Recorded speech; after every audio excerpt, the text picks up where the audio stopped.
ஏன்னா சந்திரன் is the water sign. அப்படின்னாக்க ஒருத்தருடைய வாழ்க்கையில ச கேஷ் வந்து சொல்லுவா எதுவுமே வந்து இன்னைக்கு விட்டாச்சுன்னா நாளைக்கு பார்த்துக்கலாம்.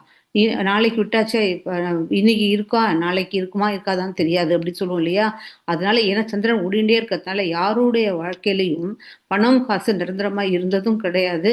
ஆனா போன காசு ஒருத்தர் ஏழையாகவும் இருந்தது கிடையாது. ஏன்னா திருப்பியும் போன சந்திரன் திருப்பி வருவாரே! அதனால நமக்கு திருப்பியும் ஏதாவது பணம் ஒரு பக்கம் இழந்துட்டோம்னா, இன்னொரு பக்கம் நம்மளால எடுக்க முடியும். அதான் ஒரு விஷயம். அதனால முக்கியமாக நம்ம சொல்லணும்னு கேட்டீங்கன்னாக்க, இந்த நட்சத்திரக்காரர்கள் மிகவும் ஆ யோ நல்ல ரசனை உடையவர்கள், இயற்கை ரசனை உடையவர்கள். ஸ்ட ரொம்ப ஸ்டபன். ஒரு முடிவு எடுத்துட்டாங்கன்னா ஏன்னா காளமாடு.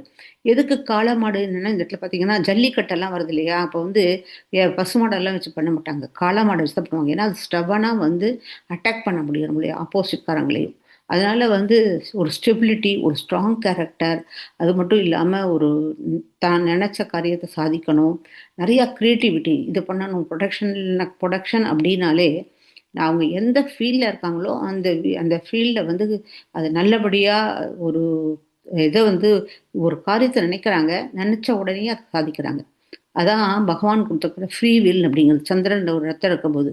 அது மட்டும் இல்லாமல், ஒரு கல்யாணத்துக்கு முகூர்த்தம் பார்க்கும்போது பார்த்தீங்கன்னா, சாஸ்திரிகள்லாம் அந்த முகூர்த்த நேரம் லக்னத்துக்கு 5ஆம் இடத்துல சந்திரன் இருக்கணும்னு பார்ப்பா. கல்யாண முகூர்த்தம் இருக்கும்போது நீங்க யார வேணாலும் பாருங்க. லக்னத்துக்கு 5ஆம் இடத்துல சந்திரன் இருக்கா? அது சுப பார்வையோட இருக்கா? சுபத்துவோட இருக்கா? அந்த இடத்துல ராகு, கேது இல்லாம இருக்கா? அப்போ அந்த முகூர்த்த நேரம் அந்த நேரத்த குறிப்பாங்க. அதனால ஏன்னு கேட்டா 5ஆம் இடத்துல சந்திரன் இருக்கும்போது அதுதான் வந்து புரோஜினி வேற. குழந்தைகள் பொறக்கிறது வேற. அதனால புரொடக்ஷன்னாக்க இது கிரியேட்டிவிட்டி. குழந்தை பொறக்கிறதும் தான் ஒரு கிரியேட்டிவிட்டி. அதனால மொத்தத்துக்கு எத சொல்றது, எத விடுறதுன்னு தெரியல.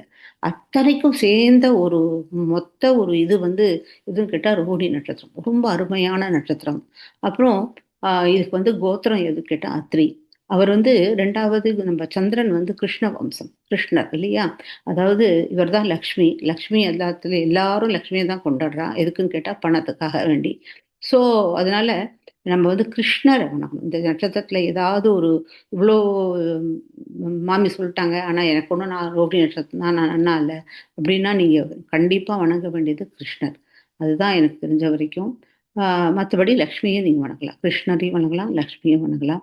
இத வச்சு உங்களுக்கு ஏதாவது இது இந்த மாரி இருந்தா பார்க்கலாம். அடுத்தது நம்ம மிருகசீரிஷ பத்தி மிருகசீரிஷ நட்சத்திரத்த பத்தி நெக்ஸ்ட் இதுல கன்டென்ட்ல பார்க்கலாம்.